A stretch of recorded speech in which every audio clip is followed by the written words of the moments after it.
Assalamualaikum warahmatullahi wabarakatuh. Selamat pagi, siang maupun malam bagi rekan-rekan mahasiswa tercinta kelas infrastruktur teknologi informasi. Saya akan membahas terkait dengan materi yang sudah saya berikan minggu lalu, yaitu pengenalan infrastruktur teknologi informasi. Di sini terdapat definisi teknologi informasi yang sudah saya tuliskan berdasarkan pendapat dari para ahli. Di antaranya ada Turban, Rainer dan Porter, kemudian ada William Sawyer, dan ITAA atau Information Technology Association of America. Menurut Turban, Rainer dan Porter ini menyampaikan bahwa definisi teknologi informasi itu adalah sekumpulan sumber daya informasi perusahaan, para pengguna, serta manajemen yang menjalankannya.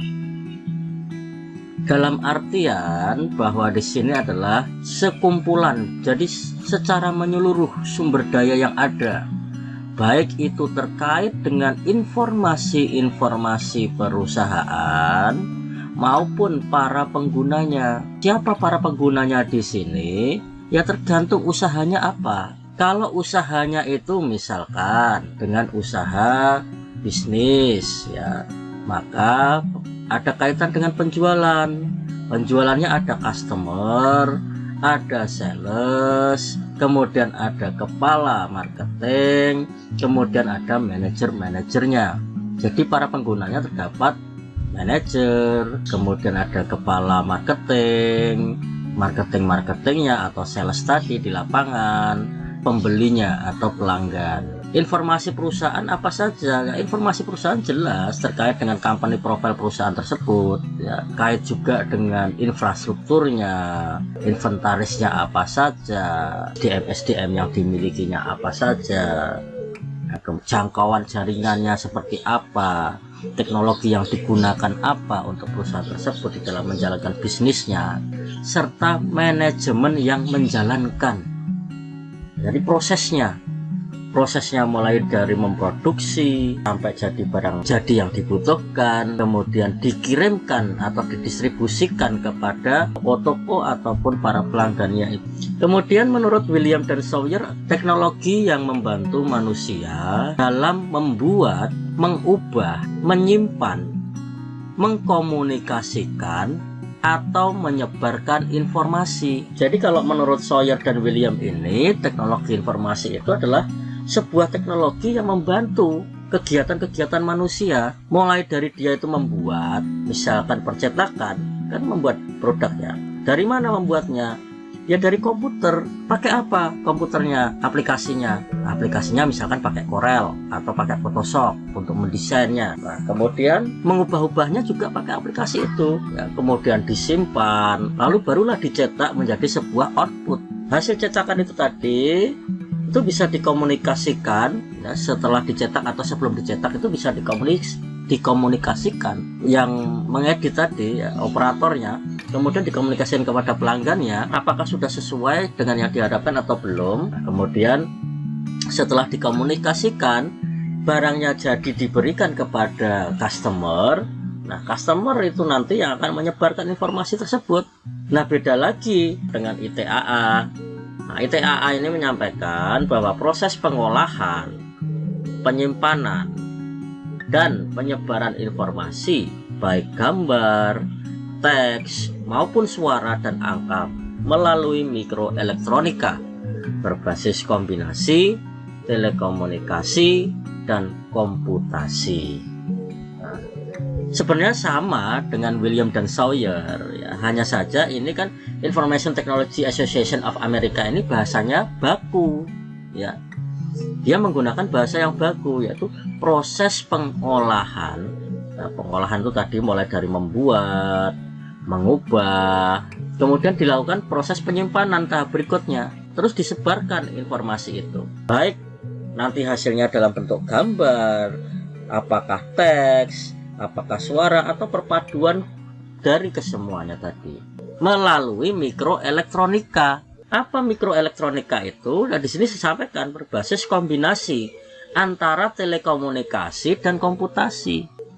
WhatsApp itu teknologi komunikasi ditambahkan dengan teknologi komputer. Di dalamnya aplikasi itu komputer. Komunikasinya apa? Ya feedback dua arah. Jangan pasang status, kemudian ada yang komen, nah itu komunikasi. Maka disebut telekomunikasi. Komputernya apa? Ya tadi dengan teknologi kita melakukan pengolahan, penyimpanan, penyebaran, yaitu ada komputasinya. Ini ya pemahaman terkait dengan definisi teknologi informasi, baik terkait dari Turban, Rainer Potter, William dan Sawyer, serta ITAA ini sebenarnya satu kesatuan yang sama. Selanjutnya kita masuk ke infrastruktur. Apa itu infrastruktur? Infrastruktur menurut Robertson dan Schreiber ya, yaitu adalah suatu struktur yang ada di bawah struktur. Jadi kalau panjenengan sudah mendapatkan ilmu algoritma, struktur data, kemudian bisa bahasa pemrograman, maka akan paham apa yang dimaksud dengan struktur di bawah struktur. Nah, contoh simpelnya aja. Ya, kalau di situ diartikan adanya lapisan-lapisan yang saling mendukung dan melayani, ini contohnya saja kita ambil contoh struktur organisasi aja, yes. Yang simpel. Kalau jenengan lihat struktur organisasi sebuah perusahaan, sebuah lembaga, atau sebuah organisasi sendiri, nah, itu kita akan melihat bahwa di atas itu ada manajer, kemudian di bawahnya ada wakil manajer, kemudian di bawahnya lagi ada mungkin kepala divisi, kemudian di bawahnya ada lagi anggota-anggotanya atau penanggung jawabnya, dan seterusnya sampai dengan ke bawah karyawan. Nah, karakter infrastruktur sendiri seperti apa karakternya? Satu, pemakaiannya lebih luas dibandingkan struktur di atasnya. Yang kedua, lebih permanen dan statis dibandingkan struktur di atasnya juga. Yang ketiga, terhubung secara fisik dengan struktur di atasnya. Yang keempat, dimiliki dan dikelola oleh pihak yang berbeda dari struktur yang didukungnya.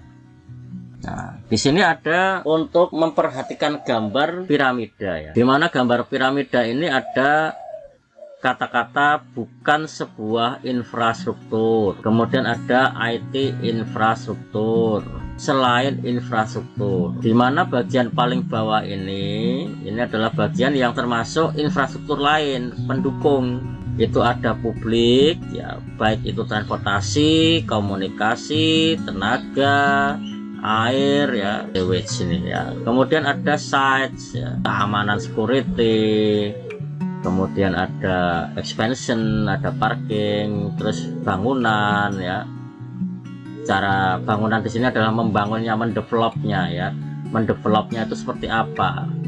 Oh, dia tahu dulu targetnya seperti ini ya. Dia tahu sisi keamanannya bagaimana, terus didevelop. Oh, berarti kalau untuk targetnya itu adalah ekonomi ke bawah, saya harus mendevelop sebuah nanti aplikasi itu yang bagaimana.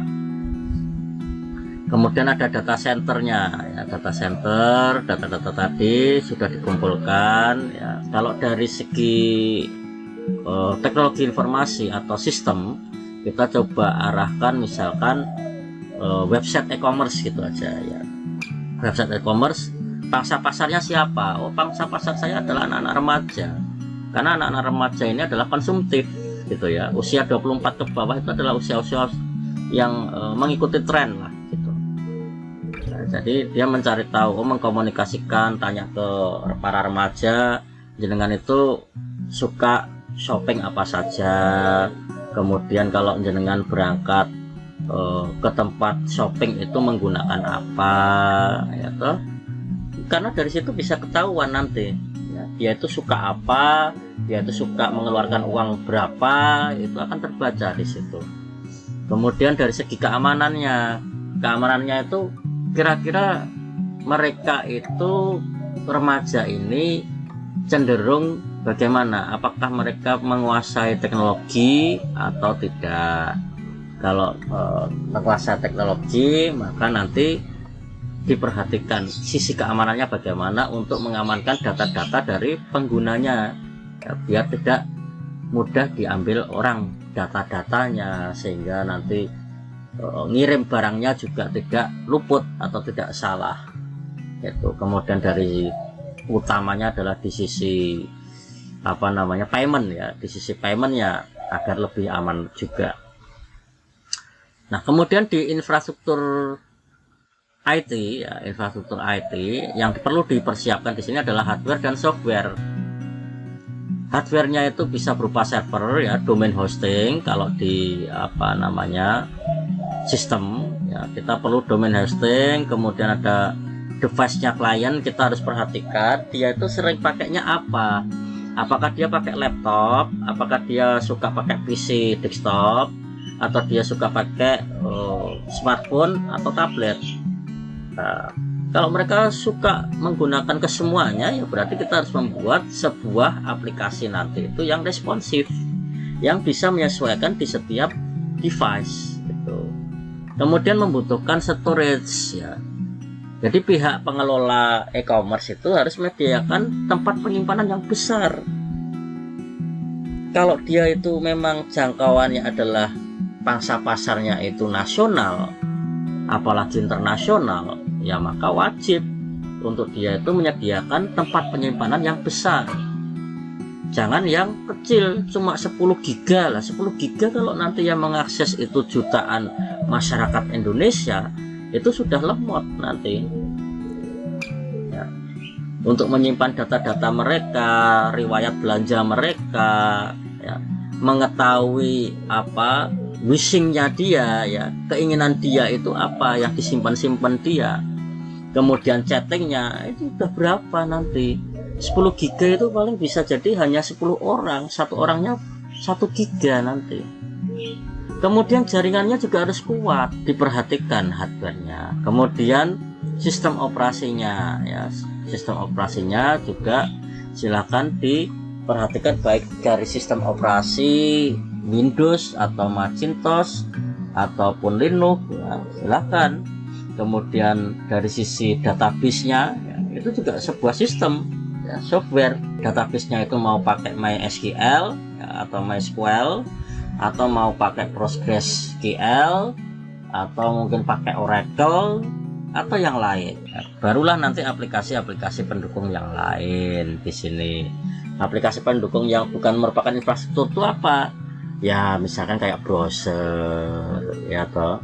Yang kemudian adalah di sini terkait dengan prasarana penunjang utama dari sumber daya teknologi dalam rangka terselenggaranya proses penyebaran informasi. Nah, ini adalah definisi dari infrastruktur teknologi informasi.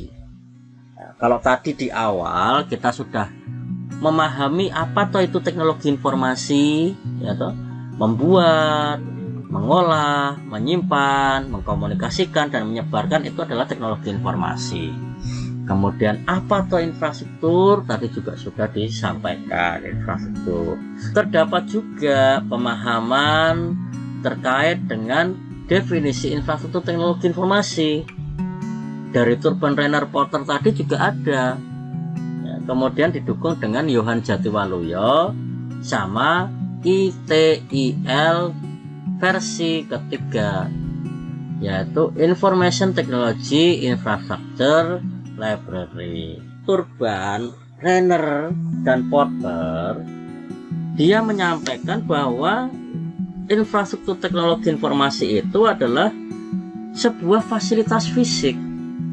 Nah, di sini disampaikan bahwa infrastruktur teknologi informasi adalah sebuah fasilitas fisik, komponen teknologi informasi, ya, komponen-komponen dari teknologi informasi, dan juga layanan teknologi informasi, serta manajemen teknologi informasi yang mendukung keseluruhan perusahaan.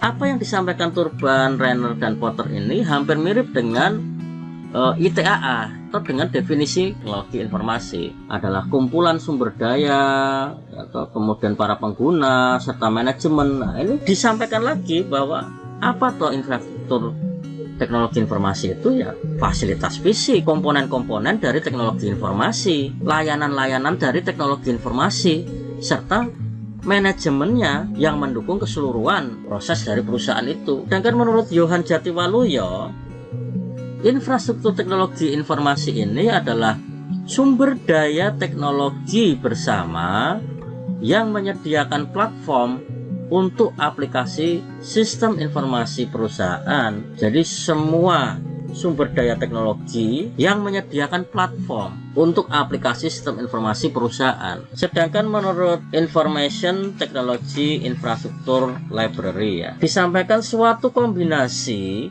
sekumpulan perangkat keras, perangkat lunak, jaringan komputer, fasilitas, dan yang lainnya untuk mengembangkan, menguji, memberikan, memantau, dan mengendalikan layanan teknologi informasi. Ini lebih kompleks sekali ini. Information Technology Infrastructure Library ini sangat kompleks dia dan sangat baku bahasanya terkait pendapat-pendapat para ahli dalam definisi infrastruktur teknologi informasi.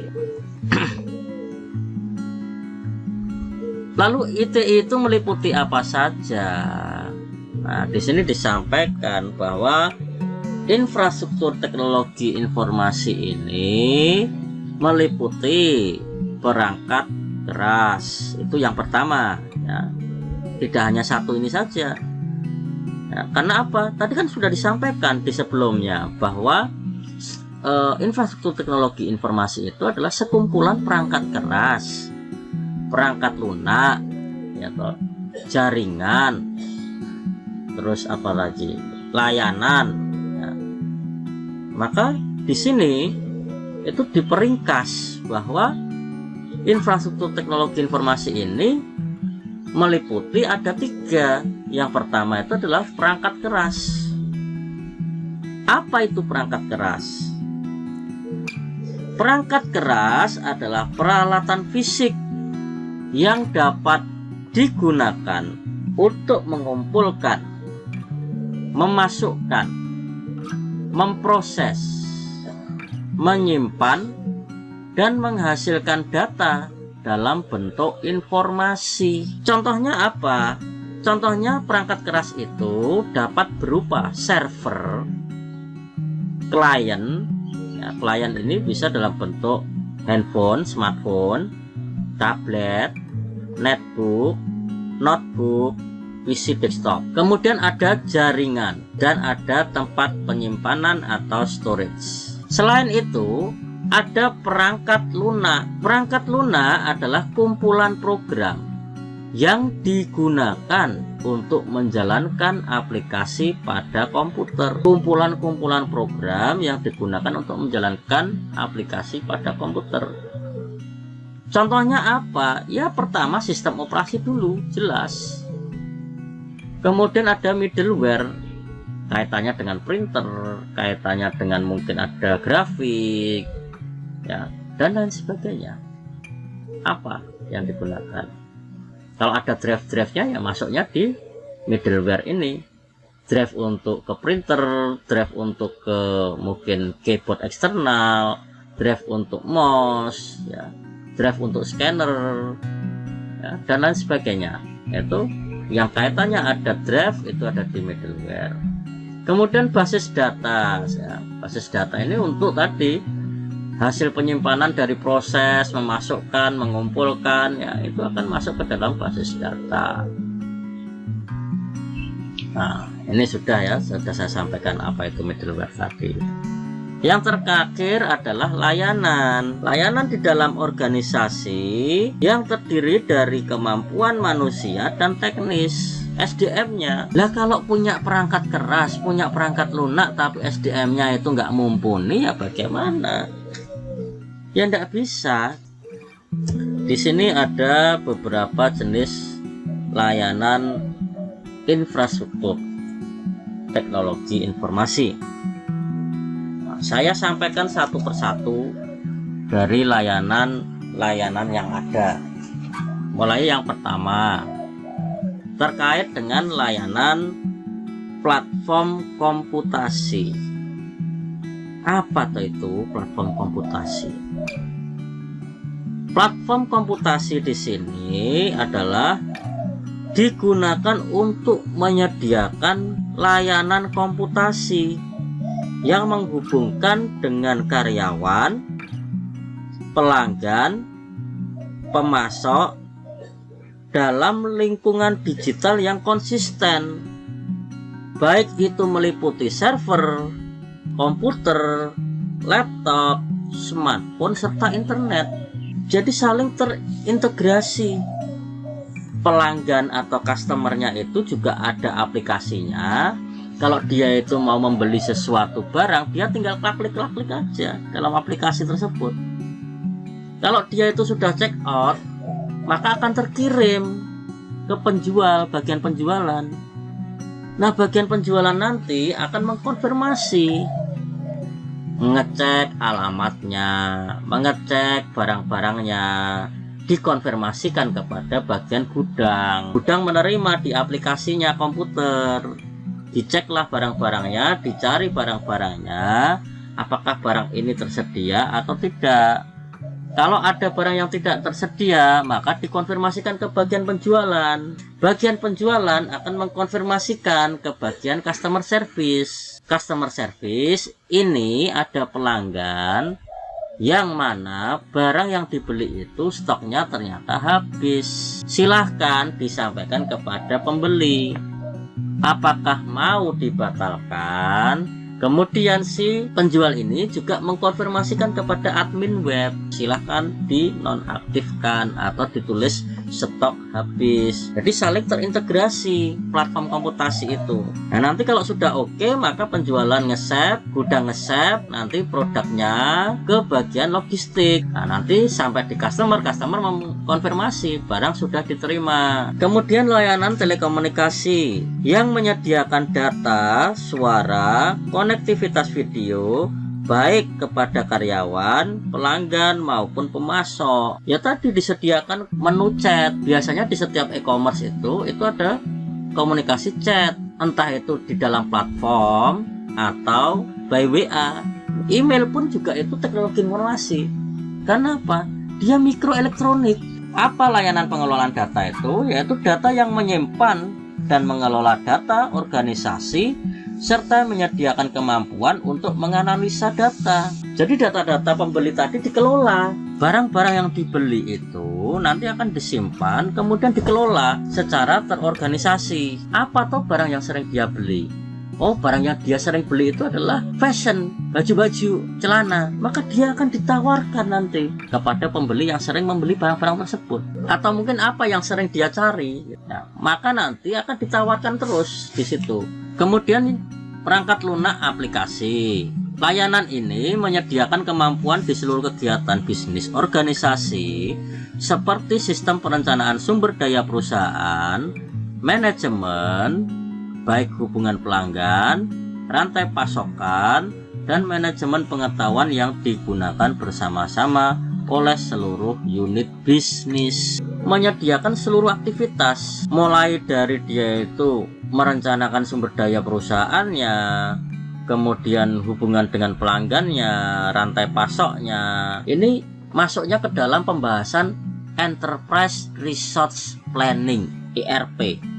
Aplikasi yang kekinian itu adalah Odoo. Kalau dulu ada SAP, ini bisa menggunakan Odoo. Dia sudah mencakup semua perangkat lunak yang ada kaitannya dengan kegiatan bisnis organisasi. Nah, nanti bisa jenengan cari tahu itu apa tuh Odoo, kelebihan, kelemahan, kemudian fitur-fitur dari Odoo. Nah, itu sangat menarik untuk penjualan atau untuk bisnis sebuah perusahaan maupun organisasi. Lanjut ke layanan manajemen fasilitas fisik, yaitu mengembangkan dan mengelola instalasi fisik yang dibutuhkan untuk layanan komputasi, telekomunikasi, dan manajemen data. Namanya saja layanan manajemen fasilitas fisik. Ya, jadi bagaimana cara mengembangkan dan mengelola instalasi fisiknya, baik kaitannya itu dengan komunikasi pelanggan. Kalau zaman dulu itu kan by Messenger, ini hanya terbatas Yahoo. Kita harus kembangkan lagi, maka pakai apa? Kita bikin, kasih link di situ WhatsApp. Oh, ada Telegram, kita masukkan Telegram. Nah, kemudian kalau dari segi perusahaannya bagaimana? Ya, kita kembangkan. Ini kira-kira kalau pengunjung kita atau pelanggan kita itu yang dulunya itu hanya sekedar 1.000 orang, tiba-tiba menjadi 100.000 orang. Berarti apa yang kita butuhkan? Kita butuh space yang besar, internet yang cepat, server yang bagus, storage yang besar, jaringan yang mantap. Kemudian ada layanan manajemen teknologi informasi, yaitu merencanakan, mengembangkan infrastruktur, dikoordinasikan layanannya dengan unit-unit yang ada, mengelola akuntansi untuk pengeluaran pun pemasukan, serta menyediakan layanan manajemen proyek. Direncanakan dulu infrastruktur teknologi informasi yang mau kita pakai itu yang bagaimana, storage, jaringan, server, itu harus mumpuni. Kemudian pengembangan ke depan, melihat tadi ya, jumlahnya yang dari hanya 1.000 tiba-tiba menjadi 100.000 lah, ini harus kita kembangkan, kita pikirkan nanti kalau arahnya itu berkembang banyak penggunanya, itu harus bagaimana, itu juga harus disusun. Layanan standar teknologi informasi,